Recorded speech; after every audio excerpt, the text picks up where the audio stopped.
Mmh.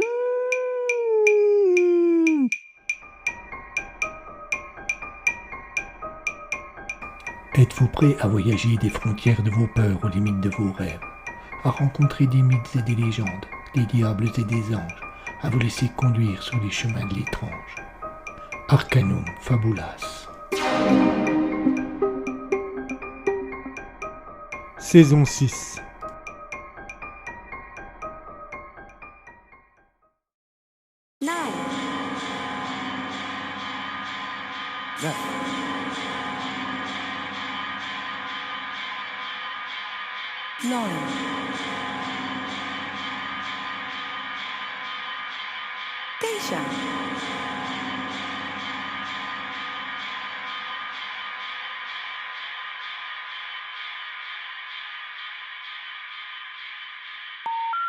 The number you have dialed has been changed. The new number is 9. 9. Teisha. Ne croyez pas ce que vous voyez. Il n'existe pas un univers, il n'existe pas une multitude d'univers.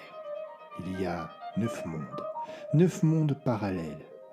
À moins d'aimer la folie, voyager entre eux peut s'avérer dangereux.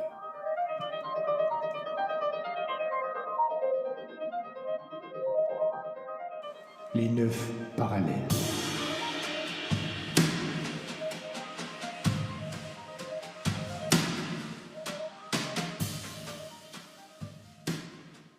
Épisode 14. L'étrange Monsieur Bavel, partie 1 sur 2. Il y avait beaucoup plu ce jour-là, et des trottoirs humides se dégageait cette odeur si particulière de goudron mouillé. L'air était frais, quelques animaux nocturnes avaient pris possession des bosquets et des buissons de ce petit parc citadin, cerné d'immeubles qui se voulaient ultramodernes en ce début des années 70 et qui deviendraient, dans les années à venir, de simples ghettos. Le vieillard, assis sur le banc en béton, paraissait perdu dans ses pensées. Ses deux mains ridées s'appuyaient sur sa canne et son menton sur ses deux mains. Posé à sa gauche sur le banc, un sac de sport, à sa droite, un parapluie. Il fixait la nuit de ses yeux d'un bleu profond.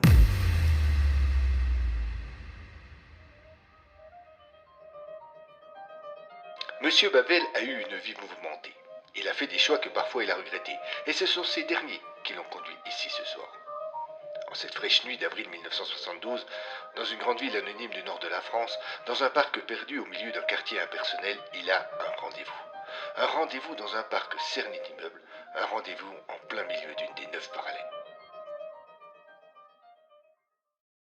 Monsieur Bavel regarda sa montre. Il leva les yeux vers le ciel, prit le parapluie posé à côté de lui et l'ouvrit. Il se mit à pleuvoir. Une dizaine de minutes s'écoulèrent de nouveau, la pluie cessa. Il n'avait plus que 5 minutes à attendre. Bientôt, une ombre apparut sur le chemin. Quand elle passa sous le lampadaire, Bavel vit qu'il s'agissait d'un homme d'une trentaine d'années, les cheveux blonds, le visage fin et les yeux bleus. Il portait un impair, un chapeau et avait à la main une valise qui semblait très lourde. Il passa devant le vieil homme sans paraître le voir. Ce dernier l'interpella. « Attention, l'ami !» Trop tard. Le nouveau venu, plongé dans ses pensées, mit le pied dans une flaque et lâcha un juron. Monsieur Bavel prit calmement son sac de sport, en sortit une serviette de bain. « Venez vous asseoir, voilà de quoi vous essuyer. » Le jeune homme regarda son interlocuteur avec méfiance. Il hésita, puis obtempéra. « Merci beaucoup, monsieur. Un coup de chance que vous soyez là. » Effectivement, coup de chance. Il y eut un silence et Hugo chercha à renouer la conversation. Je m'appelle Hugo, enchanté. Enchanté, Hugo. Que faites-vous à cette heure tardive sur ce banc? Monsieur Bavel eut un sourire. On eût dit qu'il attendait cette question, mais il n'y répondit pas. Et vous, Hugo, que faites-vous dans ce parc à cette heure et surtout avec cette si grosse valise? Hugo regarda son bagage comme s'il avait oublié qu'il l'avait. Ah ça, c'est une longue histoire. Une bien triste histoire. Monsieur Bavel se cala au fond du banc. Il fit un sourire à son interlocuteur. Eh bien, ce n'est pas grave. Nous avons tout notre temps, toute la nuit. Oh, je crains bien que non, je dois prendre un train. Le vieil homme regarda sa montre. Il est 22h30, le dernier train part à 0h15. Comment le savez-vous? Vous ne connaissez pas ma destination. Vous avez raison. Quelle est votre destination? Paris. Monsieur Bavel prit dans sa poche intérieure un papier à en-tête de la SNCF. Il le déplia et le parcourut. Puis, en indiquant une ligne de son doigt, il le tendit à son interlocuteur. 0h15. Vous travaillez pour la SNCF? Monsieur Bavel eut un sourire et fit un signe négatif de la tête. Ah, un coup de chance sans doute. Alors, vous me racontez? C'est très personnel, vous savez. Et même si vous m'avez évité la noyade, Ils eurent tous les deux un petit rire amusé. je ne pense pas assez vous connaître pour vous faire part de mes malheurs personnels. Je vous comprends. Alors, restons-en là. Parlons d'autre chose. Vous habitez le quartier? Hugo hésita à répondre. Il se demandait vraiment ce que cet étrange vieillard lui voulait. Mais, sans savoir pourquoi, il le trouvait sympathique et avait envie de lui avoir confiance. Pour le moment, oui, Monsieur Babel montra la valise. Ah, je vois. Vous êtes en plein déménagement. on peut dire cela. Le vieil homme se cala au fond du banc et fixa le ciel. Une seule valise, en pleine nuit, pour prendre un train. Cela ressemble plus à une fuite qu'à un déménagement, non? Hugo ne parut pas apprécier la remarque. Il se leva et prit sa valise. Peu importe. De toute façon, cela ne vous concerne en rien. Je vous remercie et je vous laisse. Monsieur Babel se leva à son tour. Oh, désolé, je n'avais pas du tout l'intention de vous blesser. Ne partez pas fâché. Hugo ne répondit rien. Il tourna la tête, manifestant ainsi ostensiblement sa mauvaise humeur. Le vieil homme insista. Et écoutez, de l'autre côté du parc, il y a un petit troquet qui est ouvert à point d'heure. Laissez-moi vous offrir une bière. Je ne bois pas d'alcool. Ah bon? Hugo jeta un nouveau regard assassin à monsieur Babel, qui, une fois de plus, s'excusa. Mettons, pas de problème. Je peux vous offrir un café alors, ou même un jus d'orange. Merci, mais je dois aller à la gare Et et... vous avez au moins une demi-heure de marche pour aller jusque là-bas, et il va pleuvoir. Vous allez y arriver trempé. Pas sympa pour le voyage en train. Vous travaillez à la SNCF ou à Météo France? Monsieur Babel eut un sourire et affirma qu'il ne travaillait ni pour l'un ni pour l'autre. Il insista encore une fois pour offrir à boire. Hugo regarda l'heure. Il avait le temps. Il finit par accepter. Il ne comprenait toujours pas pourquoi, mais ce vieillard lui était vraiment sympathique.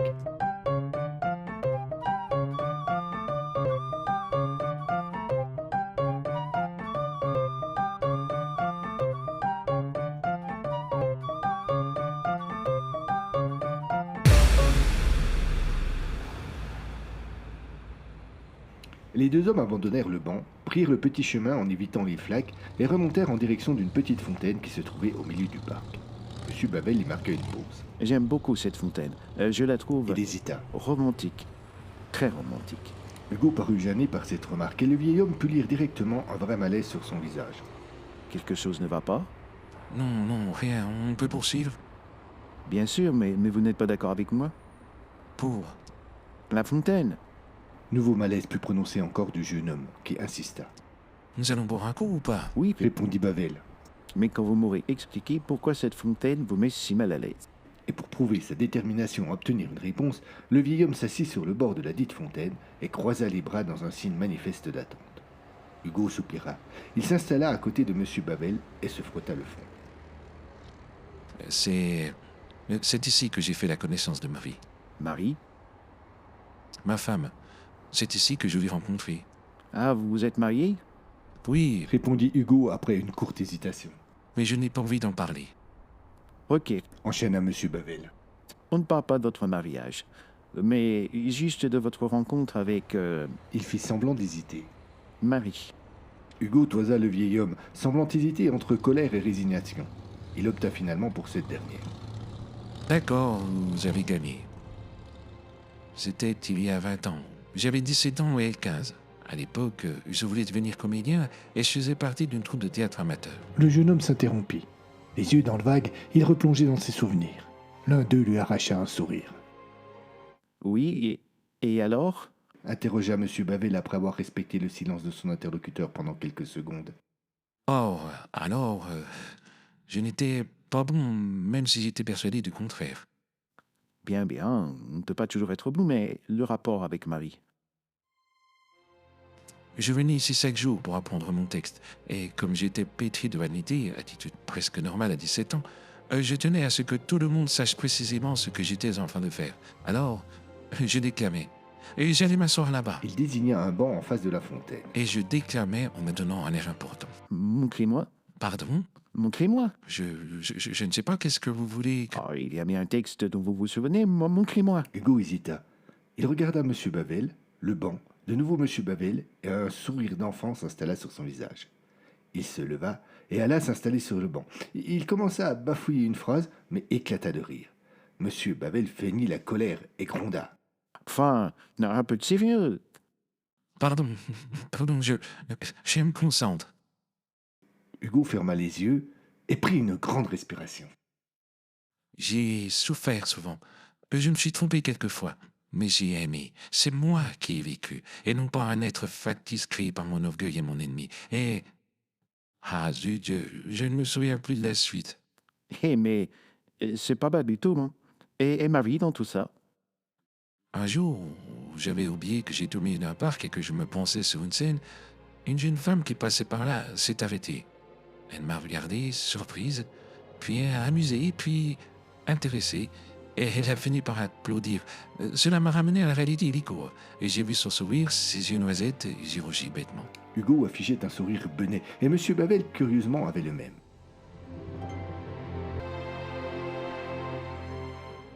Le jeune homme poursuivit son récit. La timidité du premier jour, le retour de Marie le deuxième et le troisième jour, et enfin le fameux cinquième jour où, prenant son courage à deux mains, Hugo se décida à inviter la jeune admiratrice à boire un café. M. Babel avait une arme à l'œil qu'il fit disparaître d'un revers de main. Il se leva. Vous voyez bien que j'avais raison. Cette fontaine est très romantique. En effet, Le vieil homme leva les yeux au ciel. Il ne va pas tarder à pleuvoir. Continuons si vous le voulez bien. Le bord n'est plus très loin. Les deux hommes reprirent leur chemin et arrivèrent bientôt à la sortie du parc. Cette dernière donnait sur une artère importante de la ville. La rue était très éclairée et malgré l'heure, plusieurs voitures circulaient dans tous les sens. La différence entre la tranquillité du parc et l'agitation de la rue agressa les deux hommes. Ils pressèrent le pas, traversèrent le boulevard et passèrent devant une grande brasserie emplie de clients. Hugo se dirigea vers l'entrée, mais M. Babel l'arrêta net en lui prenant par le bras. Je ne pensais pas à cet établissement. ah bon, mais c'est plus proche, on peut y aller, c'est plus simple. Certes, mais le mien est bien plus sympathique et surtout, il y a moins de monde. Vous avez un problème avec le monde? Je suis un vieux solitaire. Ok.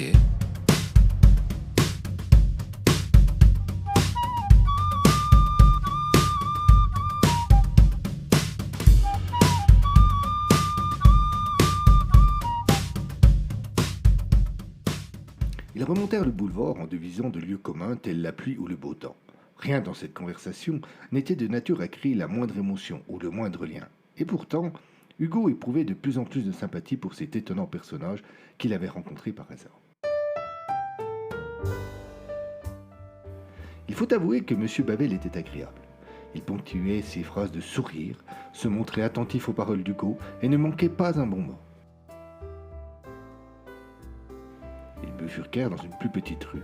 Celle-ci était mal éclairée et se resserrait avant de déboucher sur une petite place dont on ne pouvait soupçonner l'existence. Un arbre, deux bancs, trois lampadaires, une petite librairie, une petite mercerie, une boutique abandonnée et un bar typique avec une terrasse minuscule.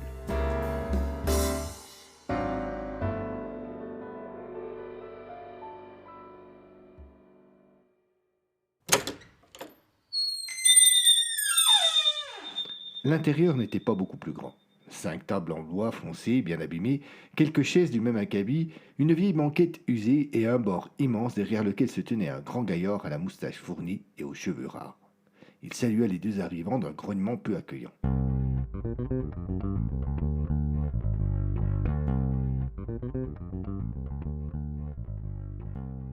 Les deux hommes prirent place sur la banquette et le barman, paraissant vouloir confirmer les défaillances de son amabilité, leur demanda d'une grosse voix désagréable, sans bouger de son bar, ce qu'ils iraient boire.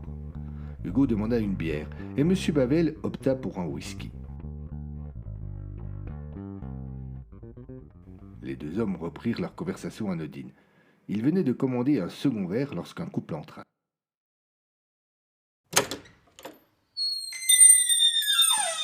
Elle était blonde, il était brun, et à eux deux, ils devaient juste avoir 50 ans. Ils étaient trempés, comme l'avait annoncé M. Babel, la pluie s'était mise à tomber, et les deux malheureux semblaient être venus là, juste pour échapper à la colère du ciel. Ils furent eux aussi accueillis très brusquement par le tenancier, mais semblèrent ne pas s'en offusquer. Ils s'installèrent sur une table, en face de nos deux protagonistes. Dans un premier temps, ces derniers n'y prêtèrent pas attention, et puis, au détour d'une phrase, M. Babel attira l'attention d'Hugo sur le jeune couple. Il se pencha vers lui et à mi-voix déclara. « Et regardez comme c'est beau des gens qui s'aiment. Il n'a pas menti à Fred de Musset. » Hugo tourna la tête vers le jeune couple qui semblait seul au monde. Le jeune homme fixait la jeune fille avec des yeux brillants. Il affichait un sourire béat, presque niais. Elle le regardait avec une douceur indescriptible, paraissait s'émouvoir à chacun de ses mots, s'émerveiller à chacun de ses gestes. Le barman apporta les boissons qu'ils avaient demandées, Un café pour lui, un diabolomante pour elle.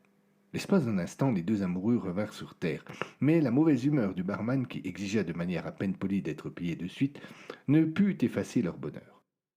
Le jeune garçon sortit des pièces de sa poche et les tendit au malotru sans presque le regarder. Ce dernier bougonna et laissa le couple retourner dans son monde. Hugo n'avait pas perdu une seule miette de la scène. C'est le portrait de Marie au même âge. Ah oui? S'amusa M. Bavel. Et lui, il vous ressemble au même âge? Ah non, j'étais moins mignon. Tous deux eurent un fou rire, puis M. Bavel retrouva son sérieux d'un seul coup. Vous avez l'air d'y tenir beaucoup. D'y tenir beaucoup? À votre femme, Marie.